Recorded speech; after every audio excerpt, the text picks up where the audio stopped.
Land of Lincoln, more like the land of drinking. A new survey ranks cities all across the state of Illinois based on how much they like to have a few cocktails here or there. And the town that topped the list by going bottoms up the most happens to be right here in our backyard. Loves Park is the drunkest city in Illinois. The Road Snacks study used criteria such as population, divorce rates, number of bars and liquor stores nearby to judge. The site says that Loves Park has the 9th highest divorce rate in the state, the 14th highest number of bars per capita, and also the 13th highest number of liquor stores per capita as well. The site also took note of alcohol-related social media posts from people in Loves Park as well. Well, fool me once, shame on you, but if you get pulled over by police twice in the same day for the same thing, well, then you know the rest. Police say that 45-year-old Anthony Glove was pulled over around 5 o'clock Tuesday night in Loves Park. He was cited for driving on a revoked license. His vehicle was then impounded, but sure enough, 5 hours later, Glove was pulled over once again. This time, though, he was driving a different vehicle, and this time he fled on foot. Canine dogs caught up to him hiding underneath a nearby car, and according to police, he was under the influence. In addition, Glove is now facing DUI charges. A 17-year-old girl in serious trouble with the law, all because she didn't want to get in serious trouble with her parents. Loves Park police say they were attempting to pull over the teen, but she took off instead and fled police.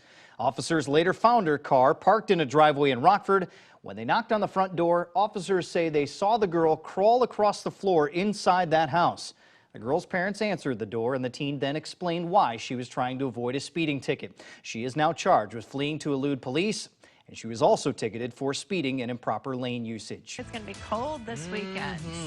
Cold. Stay inside, light a fire, and If you have a enjoy fireplace, Valentine's Day. light a fire. Don't just be inside and light a fire. Fireplaces are usually good to do that. Yes, very good. Thank you for setting me straight with that one kind of crucial detail. Yes. We're all about the details, Matt, in the Weather Center. We're going to get it right. That's what we're going to do today. Yeah. Well, maybe 8 is enough for a Janesville man who was arrested for another DUI. Then again, maybe not. 43-year-old Chad Schneider was stopped Saturday afternoon on what Janesville police call a routine traffic stop. He was arrested and charged with his 8th OWI offense. Schneider is also being charged with operating a vehicle while his license was revoked. It was revoked because of a previous alcohol conviction.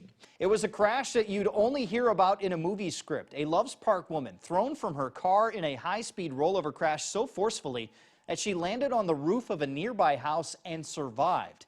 This all happened Tuesday night near Harlem and Alpine Road. Witnesses tell police that 25-year-old Danielle Campisi was driving up to 80 miles per hour when she lost control of her car and struck a utility pole. She was the only person in the car at the time, and police say that Campisi never lost consciousness through the entire ordeal.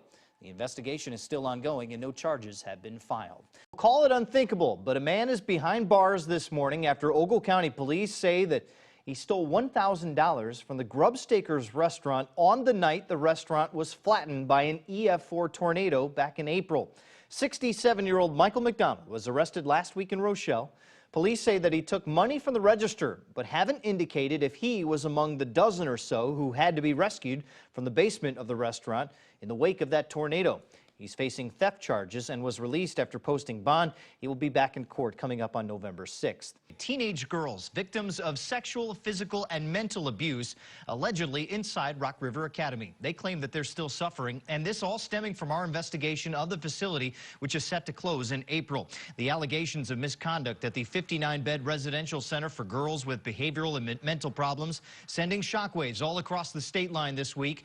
2 women who lived there as teens say they were abused, even prostituted in the Rockford area as a way to get out of the academy. They say the staff did not help them either. Rockford police are now saying that the balloon that they found at Jefferson High School was not filled with heroin after all.